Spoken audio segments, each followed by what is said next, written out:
he is, back by popular demand. Stephen Quayle, he investigates bioterrorism. Stephen Quayle, back on Coast to Coast AM. Stephen, how are you? Good, George. Nice to be with you, and nice to be with the Coast to Coast family. Right. And boy, do we have a lot to talk about. Whoa, you know what? I was looking at some of the events going on this planet, Stephen. I've got to get his views on all these things that are happening right now. So let's just jump right in. What's new with these dead scientists? And since you and I have been talking about this for years now, what's our count now? Well, I officially have 84 posted, and there's about 16 that basically we've got to get more confirmation on, but 100. Now, these are the world's leading scientists. And, George, you and I did a story back in 2003 on Dr. David Kelly. I think it was within 24 hours after he'd been found dead. He was the head of the British Ministry of Defence's bioweapons expertise. Yeah.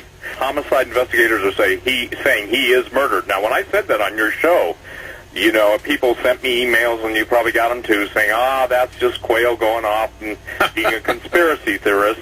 But again, I rest my case, and the thing that this is critical about is that now we have a fake H1N1 virus that's being trumped to the world as the global pandemic. And the global pandemic is interesting in the fact that we haven't even hit any form of mortality rate that's equal to even a bad flu season. The World Health Organization, Center for Disease Control, have both announced that they're not even going to publish deaths. That's because there aren't enough to publish to bring the whole world to its knees. And I think this is critical because as we get into the show tonight, people will understand that there are some H1N1 is not even the issue. How is it that the panic could be so heavy, if you remember, a couple months ago, and then it died down, and now we're all being told, even by the Department of Homeland Security, Napolitano, that she just knows it's going to get bad in the fall. Concurrent with that are all of these sightings of massive military deployment in country of everything from tanks, artillery, airplanes, the word martial law. When we used to talk about that, George, even 6 years ago, people said, again, that's just that conspiracy stuff, until Hank Paulson brought it up last October when the meltdown, the financial meltdown, was being used to blackmail Congress into going along with the bailout plan. So how is it that now we're being told that everybody must have an untested vaccine by a company that's notorious for creating a very, very deadly strain, even having sent 20 million doses of virus out throughout the world, that basically cannot even begin to answer the question, how can you develop a vaccine for a virus that hasn't even gone through its mutagenic nature? In other words, it's too early in the game. The answer to that is, and this is something that people always ask me, so we'll get it right out of the chute, the Illuminati, the globalists, never create a pathogen or any form of weapon in the biological or chemical realm that they don't have the antidote or the vaccine for. Precisely. They, in many cases, develop that right in tandem.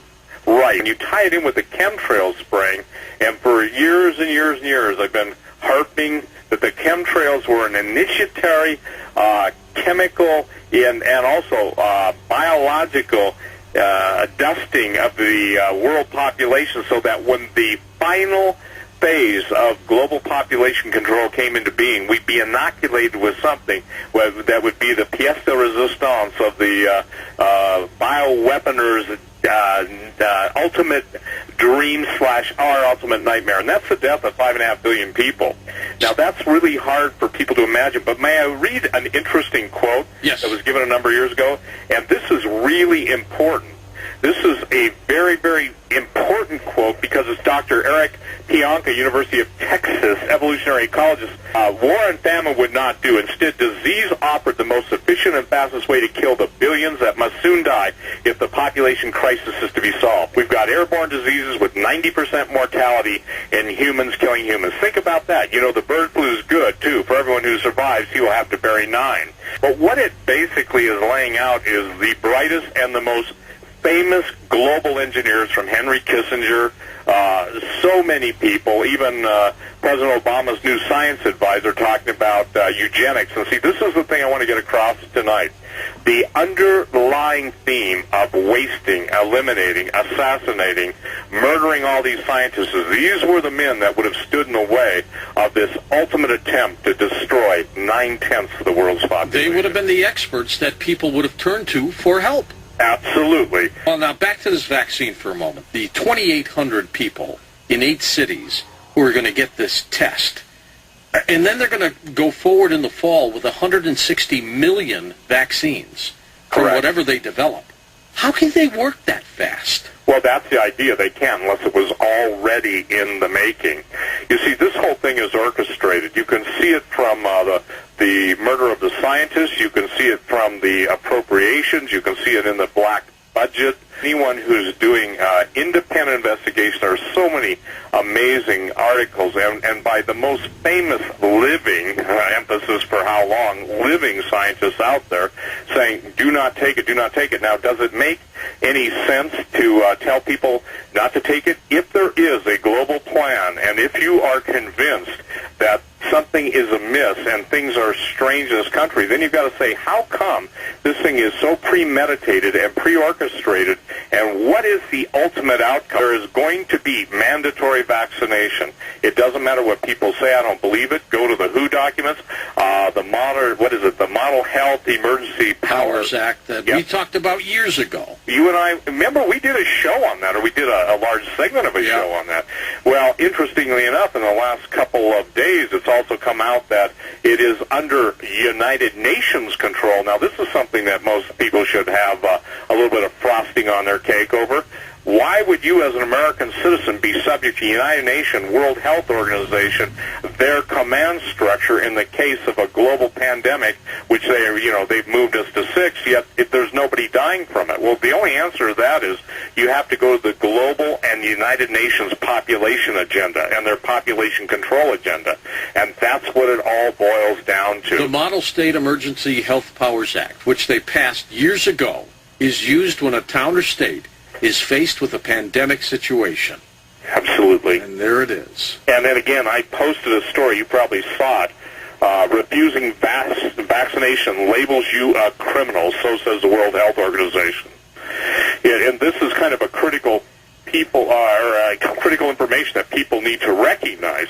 And I think it's important that under the Model Emergency Health Powers Act, this all affects the economy, which I'm going to get to just really quick. It will be a criminal offense for Americans to refuse a vaccine. Police are allowed to use deadly or force. they'll quarantine you. Take you away. And quarantine, they'll take you away. And it's not going to be a pretty picture, and I think that's what people have got to understand. Signs are there. The point is what is the event? See, that's the issue. Is it strictly the vaccination and by the way, H1N1, not the issue. What I'm talking about is a biological cocktail, most likely something Ebola/Spanish flu, because they'll claim at some point that this thing has gotten out of hand and it's mutated. When they design a bioweapon, I wrote the book Breathe No Evil. Okay, but that's not being done with these 2,800 tests, right? No, the 2,800 tests are basically a placebo to assuage the public fears. The thing that I think has got to be important, you have to factor in this. You've got, again, the dead scientists we've talked about. You've got the plan for population control. And then you've got the local law enforcement feeling very nervous. And again, a lot of them, I don't know how many you talk to, but they'll come right out and tell you they're coming to take the guns. Some people say, well, they're going to use a vaccine. And by the way, under the World Health Organization, you do not have a choice to resist, okay? Whether they shoot you in the arm or shoot you in the head, either way, you end up dead. So you're saying that this vaccine, this test, they're just giving them basically nothing, the placebo, and then they'll say, hey, nobody got hurt, nobody died from the test, so you can take it. You got it.